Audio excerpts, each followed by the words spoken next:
Baltimore City Healthy Kids Meals Bill was signed by Mayor Catherine Pugh in April but went into effect Wednesday.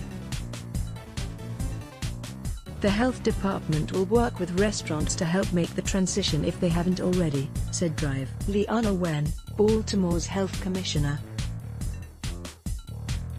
Passing a law that creates healthy environments is within everyone's best interests, and so there are no drawbacks to having healthy options as the default option, McIntosh said. What parent doesn't want their child to drink healthy for the most part? When I was a kid, drinking soda was a treat. Didn't drink it on a regular basis, and our hope is actually that parents start thinking about how it really should just be a treat and can be a treat when they want it to be a treat. Not something that is always in their face. Not everyone is happy with the law, and detractors argue that it may affect a restaurant's bottom line. The Restaurant Association of Maryland opposed this legislation. Melvin R. Thompson, the organization's senior vice president of government affairs and public policy, said in a statement,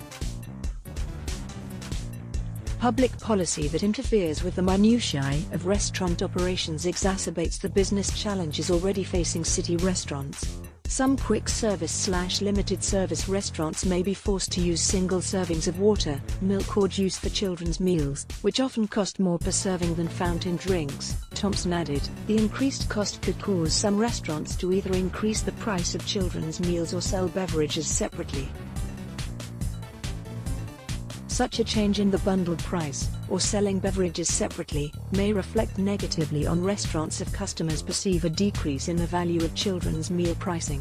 But proponents of the new rules say it will help curb the growing number of obese children in the city. 1 in 3 school-aged children in Baltimore is either overweight or obese, and 1 in 4 drinks at least 1 soda a day, according to Baltimore's health department. Just 1 sugary beverage per day can raise a child's risk of becoming obese by 60%, a 2001 Harvard study found. The number 1 killer of both men and women in Baltimore and around the country is heart disease, Wen said.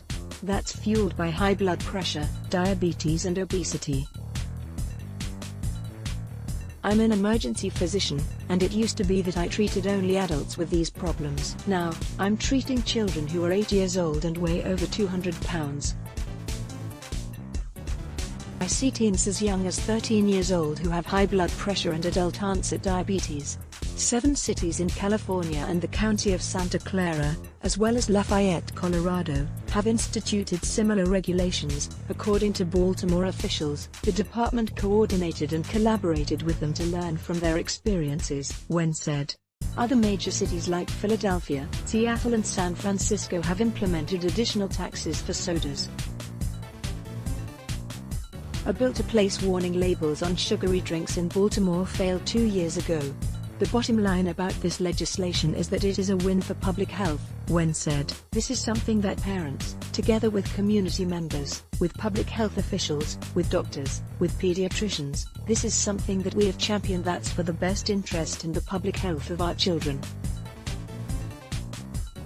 And we're very glad that it's passed. And we know that this is something that will have impact for our children and for generations to come.